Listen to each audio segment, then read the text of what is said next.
We're now moving on to talk about psychosocial development in middle childhood. And just to give a brief overview about some things of some signs of psychosocial maturation that we tend to see between the ages of 6 and 11, we see that children are more likely to have specific chores to perform at home now. They're more likely to have a weekly allowance. They're expected to tell time, and they usually have set times for various activities at this point. Uh, Children have more homework assignments, sometimes lasting over several days, so there's greater expectation based on their cognitive abilities that they can sustain their attention on a task for a greater period of time. They're less often punished physically, more often with disapproval or withdrawal of privileges, things like timeouts and taking away video games and things like that. Children try to conform to peer standards in matters such as clothing and language. Again, things that they hadn't been doing in the previous the previous age group that we've been talking about. They begin to have an influence on the decisions about their after-school care and lessons and activities. They start using media to a greater extent, things like TV, computers, and video games, without adult supervision. They're given a new responsibility for younger children, pets, or in some cultures even employment, and they strive for more independence from their parents. And so this is just an idea, an overview of the things that we tend to see occurring in these ages. And between 6 and 11, the amount of responsibilities, for instance, would increase between the ages of 6 and 11, of course, but they really start to emerge at this point, particularly in our culture. Erickson, he talked about the industry versus inferiority stage at this time. He said that industrious children are attempting to actively master culturally valued skills and abilities, things like reading, math, collecting, organizing, and counting. And children also continue to work on regulating their temper. We've been talking about emotional regulation previously, and this continues to develop. We now see that they're capable of engaging in much greater effortful control. That's the ability to regulate one's emotions and actions through effort, and not simply through a natural inclination, where some children are less temperamental than others. Now they're able to exert a greater degree of effort over it. So in this industry versus inferiority stage of Erickson's, this is his fourth psychosocial stage or crisis that children are attempting to master. And children will attempt to master many skills, developing a sense of themselves as either industrious or inferior. So that's the crisis that they're trying to work through. Or you could also think about it as being competent versus incompetent in the things that, again, they're attempting to master. And since this is the age at which children are entered into school, a lot of these things revolve around the ability to do school-related activities and whatnot. In terms of Freud stages, this is his latency stage, and he really didn't spend a tremendous amount of time talking about this stage. He thought it was a rather dormant stage. He said that emotional drives are quiet and unconscious sexual conflicts are submerged at this point, that children acquire cognitive skills and assimilate cultural values by expanding their world to include teachers, neighbors, peers, etc. And sexual energy at this point is channeled into social concerns. Our self-concept continues to develop between these ages. We start to engage in even greater social comparison. There was some hint of social comparison going on before middle childhood, but now we see it again continuing to develop from 6 to 11. There's a tendency to assess one's abilities, achievements, social status, and other attributes by measuring them against those of other people, especially one's peers. And again, this increases rather dramatically from 6 to 11, where 6-year-olds are far less concerned about these comparisons. 11-year-olds are far more concerned with these comparisons. This helps children to value the abilities that they have and abandon the imaginary rosy self-evaluation that preschoolers tend to display, where they are relatively unaware of where they stand in relation to others, and we said that they don't have very good metacognitive skills, their ability to think about their own abilities. Along with this, we also tend to see that confidence plummets and inhibition rises from about 18 months to 9 years. Materialism also rises. So these things all fit in with the idea that that children start to engage in more comparison with others around them. And so, if somebody's wearing a pair of Nike shoes and everyone's wearing them, then there's a greater desire for all children to try to fit in with those, and that's what this materialism refers to.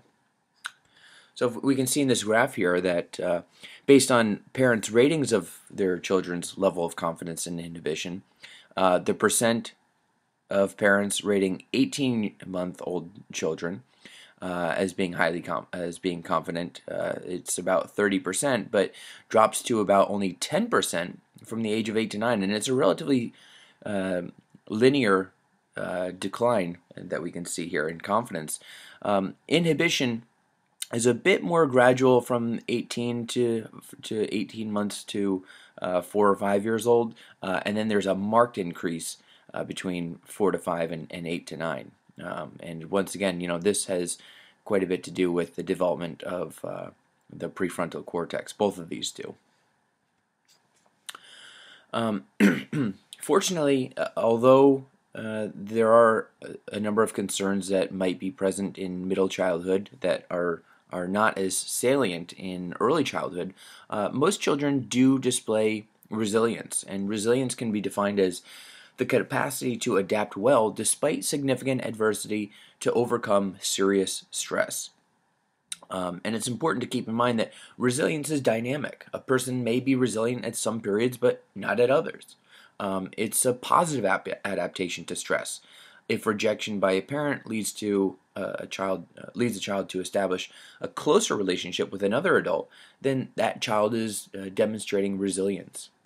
And the other thing to keep in mind is that adversity must be significant. We're not talking about the day-to-day things that might bother us here and there. Resilient children overcome conditions that often overwhelm many of their peers. And that's sort of how we define resilience. And typically, resilience can be seen in things like these natural disasters that have tremendous impacts on people. You can see here the stresses experienced by New Orleans children as a result of Hurricane Katrina. And this graph you can see in the textbook, but it just demonstrates that there are a number of significant and prolonged stressors that result from things like these natural disasters. So children, they develop a working model, and this is one way that this is one of the factors that will determine the degree of resilience that they tend to show. If a child views problems as very severe, then they view themselves as being partially responsible for some of the adversities, that's going to have a very different effect than if they think that this is just a temporary problem and it's not the child's fault. That's going to have an influence on the way that they respond and also their resilience. Developing friends, activities, and skills is certainly going to lead to strength in children. Also, school success and after-school activities, community, church, and government programs, education, and an easygoing temperament and a high IQ. High IQ, it tends to show up in a number of different places, and it's associated with a tremendous number of positive outcomes. Keep in mind that just because high IQ is associated with those things, though, that it's not necessarily causal, that there could be third variables that are responsible there. Also, social support and religious faith serve as buffers. Particularly a network of supportive relatives is a better buffer than having only one close parent. Grandparents, teachers, unrelated adults, peers, and pets, they can all serve to lower stress. And also, community institutions, things like churches and libraries, can also be crucial sources of social support. This graph shows us the influence that praying might have for different age groups of children, dependent upon the nature of a story. So we've got neutral, negative, and positive stories here, and we see that 4-year-olds, well, they tend to rate the different stories pretty much independent of praying.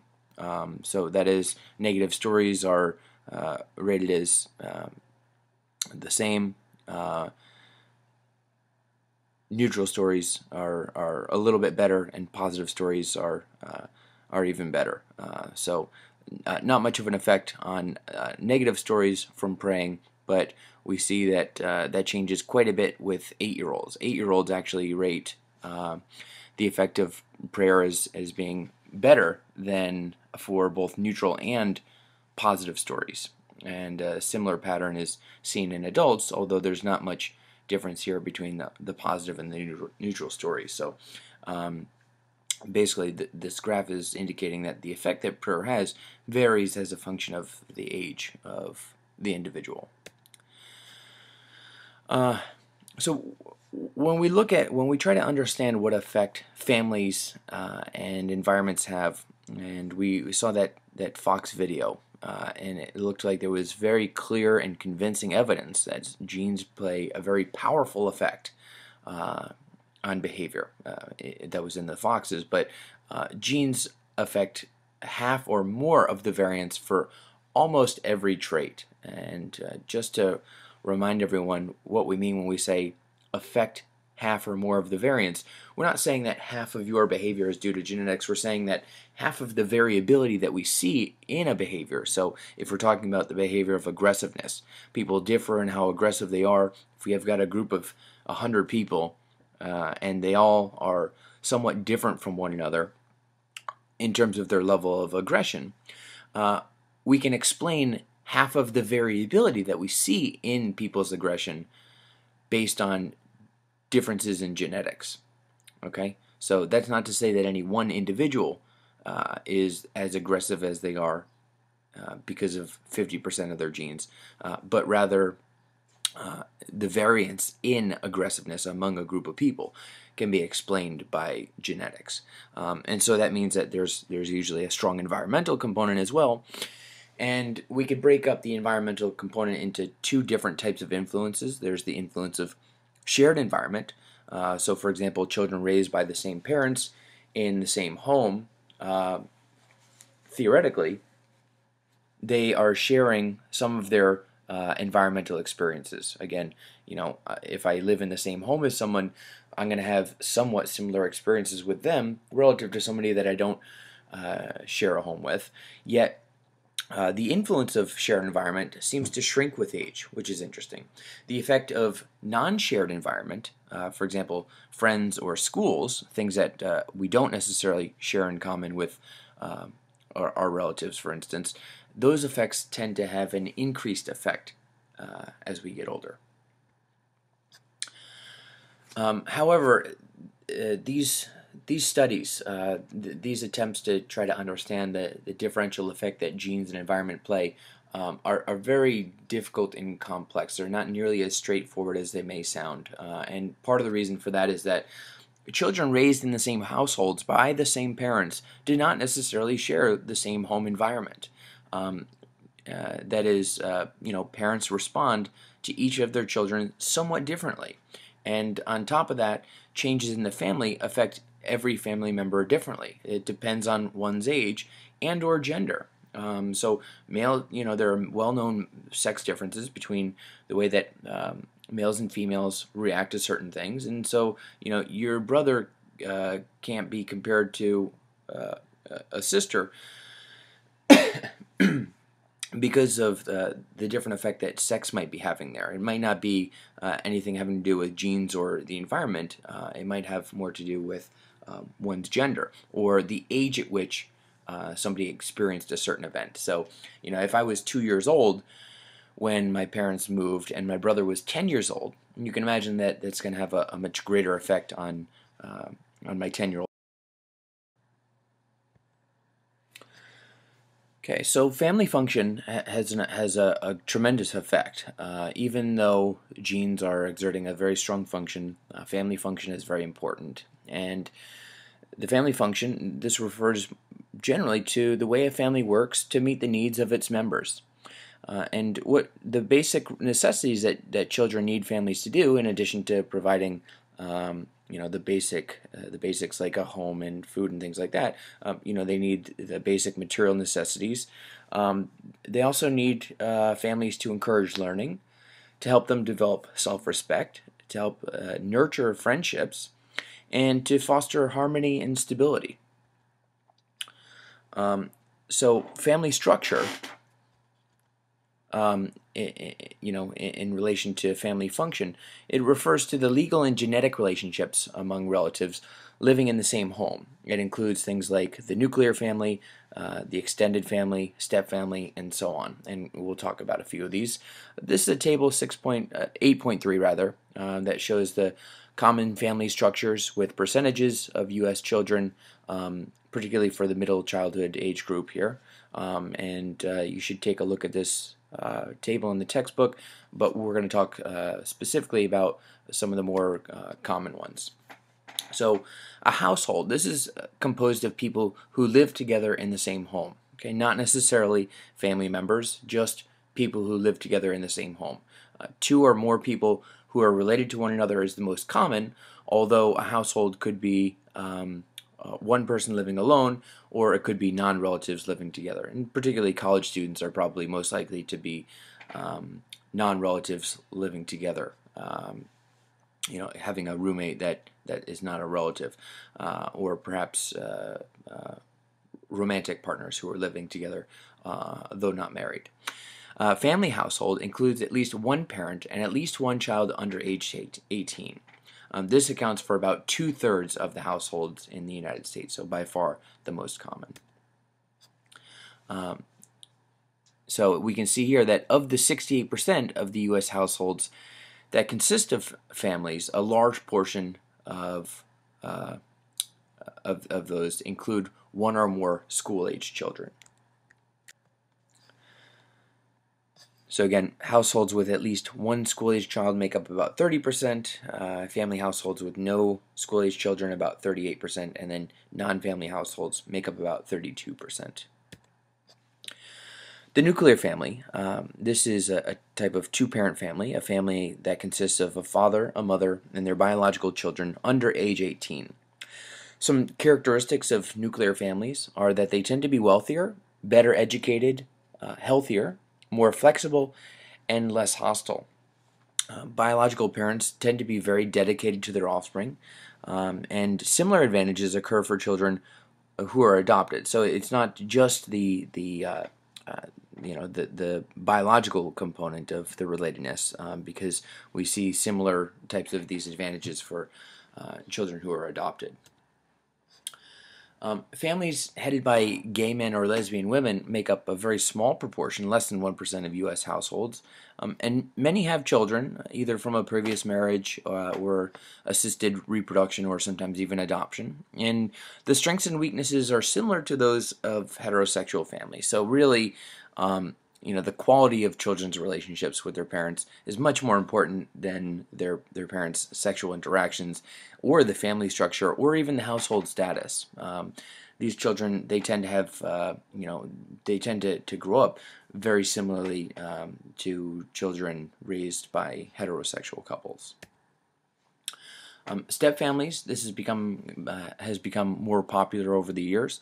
A step parent must find a role that is not as intimate as that of biological parents, but that allows some involvement with the children. Okay, this is going to be easier if the children are young, under age 3, because they simply have less experience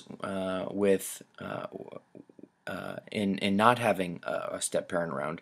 It tends to be much more difficult if the children are teenagers because of the difficulty with accepting a new parental figure.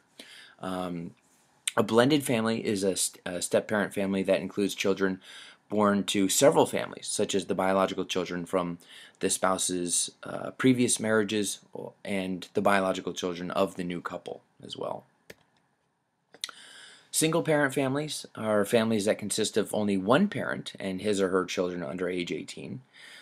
Children in single mother families tend to fare worse in school and in adult life than most other children. Single mother households, part of the reason for this is that they're often low income and unstable. They tend to move more often, and they tend to add new adults to the family more often. Single fathers have a slightly higher income and also tend to be slightly older than single mothers. And they tend to have somewhat better outcomes associated with single fatherhood, and this is most likely related to the higher income leading to less struggles for them. When you have many relatives at home, this could be an extended family, which consists of parents, their children, and other relatives living in one household. Aunts and uncles, grandparents, things like that. And then very rarely will you see a polygamous family, which is a family consisting of one man, several wives, and the biological children of the man and his wives. There are some cultural differences in family structure, as you can see here. Two-parent households are by far the most common for all ethnicities, but single mother is quite a bit more common among African Americans. It's least frequent in Asian Americans. Same thing with single fatherhood. So single parenthood status in general does seem to vary a bit by one's ethnicity, according to the U.S. Census. Dysfunctional families are families that do not support all of its members. And there are three factors that increase the likelihood of dysfunction. So again, we mentioned that it's not so much the type of family structure that a child grows up with. It's much more important to consider the type of family and really the support that family members receive from one another. So those three factors that increase the likelihood of dysfunction include low income, instability, and low harmony. So we'll talk about these.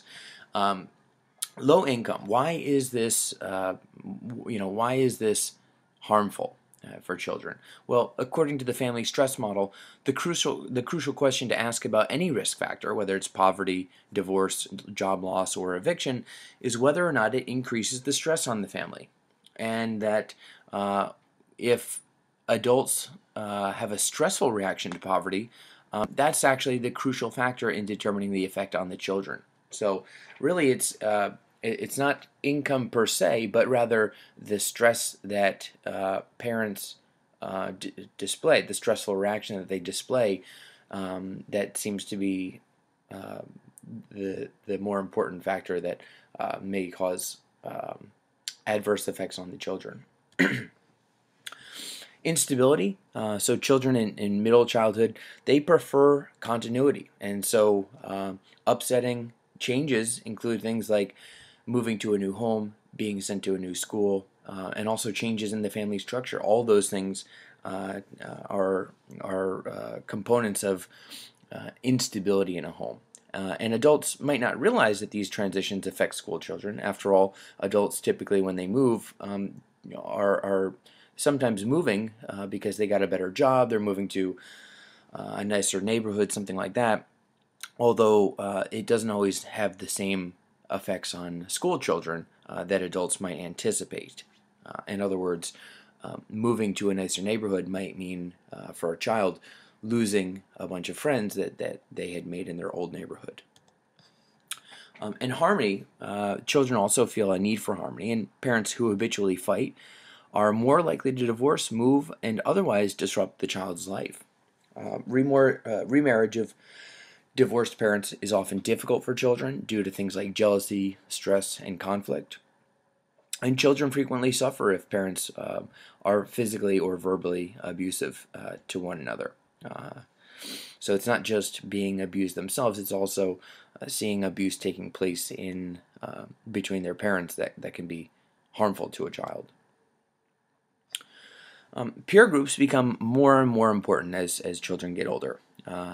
and children develop their own sort of culture. Okay, the culture of children generally refers to the particular habits, styles, and values that reflect the set of rules and rituals that characterize children as distinct from adult society. So this includes things like fashion, language, and just the typical way that they tend to behave, and children will attempt to fit into their culture more and more as they get older. As we said, they become more socially aware. School-age children value personal friendship more than peer acceptance. So we see that having a good friend is more important than just feeling like one is accepted among their peers. And we see some gender differences in the types of friendships that, or the types of behaviors that males and females engage in their friendships. Girls tend to talk more and share secrets. Boys tend to play more active types of games. And friendships lead to both psychosocial growth and also provide a buffer against psychopathology. Some differences that we see again between the ages of 6 and 11 in terms of these friendships. We see that older children demand more of their friends. They tend to change friends less often. They become more upset when a friendship ends. They find it harder to make new friends. And they seek friends who share their interests and values. So these things become more and more prominent in the friendships between the early and later aspects of middle childhood. And a lot of this has to do with social cognition. Social cognition, again, is related to the idea of being able to think about others and their thoughts and theory of mind and things like that we've talked about previously. Social cognition more generally refers to the ability to understand social interactions, including the causes and consequences of human behavior. It begins in infancy, as we said, with the development of theory of mind, and continues to develop in early childhood. It's well established by middle childhood, and it becomes one of the most important factors in determining how children fare among their peers. That is, children with impaired social cognition are likely to be rejected. And there are two types of rejected children. Aggressive rejected children are children who are often disliked by peers because of antagonistic, confrontational behavior, whereas withdrawn rejected children are children who tend to be disliked by peers because of their timid, withdrawn, or anxious behavior. And of course, this is to a large extent culturally dependent, but in a culture where it's not as well accepted to be more timid, these are children who will tend to be rejected more by their peers than children who are more outgoing. Another thing that children begin to have to worry about, or another stressor that they may experience in middle childhood that previously was not much of an issue, is bullying. We can define bullying as the repeated systematic efforts to inflict harm through physical, verbal, or social attack on a weaker person. And a bully victim is someone who attacks others and someone who is attacked as well. So they often provoke other individuals to attack them. They're also called provocative victims because they do things that elicit the bullying, such as stealing a bully's pencil or instigating in one way or another. And this is a major concern for educators, is to try to figure out how can we successfully eliminate bullying. And the reason that this is such a widespread problem is because there hasn't been a lot of evidence to demonstrate what's the most effective way of trying to eliminate bullying. But some trends that we tend to see are that the whole school must be involved. It's not just the identified bullies themselves. Intervention is more effective in the earlier grades, and evaluation of the results is critical. In other words, we need to show that bullying or the behaviors associated with it are actually decreasing, and not just, we think this works, so this is what we're going to do. We really need to be critical in terms of evaluating the effectiveness of these things. Morality also develops in middle childhood to a great extent, and a lot of this work came from the pioneering work of Lawrence Kohlberg, who developed these 3 different stages or levels of morality. And he describes stages of morality that stem from 3 levels of moral reasoning, with 2 stages at each level. So in the first level, we have pre-conventional moral reasoning. And here, people tend to make moral decisions on the basis of rewards and punishments. In the second stage, he called this conventional moral reasoning, because here, when children are asked to describe the reasons behind the decisions that they make when it comes to moral dilemmas, they tend to emphasize social rules. And in the third stage, the highest level of moral reasoning considered by Kohlberg, this is post-conventional moral reasoning, and here they emphasize moral principles. So the publication of these different levels of moral reasoning resulted from Kohlberg actually asking children of different ages to both decide how to respond to a story that had a moral dilemma in it, as well as the logic behind or the reasoning behind why they made a particular decision. It actually wasn't the decision itself that was made, but rather the reasoning that children would give. And that's how he developed these different stages. So you can see here in Table 8.4 in the textbook, we can see some examples of what might constitute the Level 1 pre-conventional moral reasoning. So in Stage 1, the goal is, the overall goal of this level is to get rewards and avoid punishment. So this is considered to be really a more of a self-centered level. In Stage 1, might makes right. In Stage 2, you look out for number 1. Okay, in Level 2, conventional moral reasoning, the emphasis is placed on social rules. So this is a much more community-centered level. In Level 3, post-conventional moral reasoning, the emphasis is placed on moral principles, and this level is centered on ideals. So even though what really differentiates Level 3 from Level 2 is that even though there might be social rules to behave a certain way, Level 3 reasoning realizes that there are exceptions to rules, and that sometimes, even though everybody might be doing something, and that might be the law to do that, sometimes that's not the right thing to do necessarily, and that's sort of what characterizes this Level 3 post-conventional moral reasoning. Although there are lots of critics of Kohlberg's classification of these moral reasoning levels, first of all, he ignored culture and gender. So males and females, they do tend to reason somewhat differently about why they would make one decision over another, and it seemed that there was some evidence that females tended to have, at least based on Kohlberg's scale, lower levels of moral reasoning. And it doesn't necessarily mean that females don't reason as morally, or that they're at a lower level. It means that there are gender differences in the types of decisions that males and females make. Kohlberg's levels could be labeled personal, which represents the pre-conventional, communal, which represents the conventional, and worldwide, which represents the post-conventional. Although family is not included here, and certainly family has a lot to do with how we develop our moral reasoning.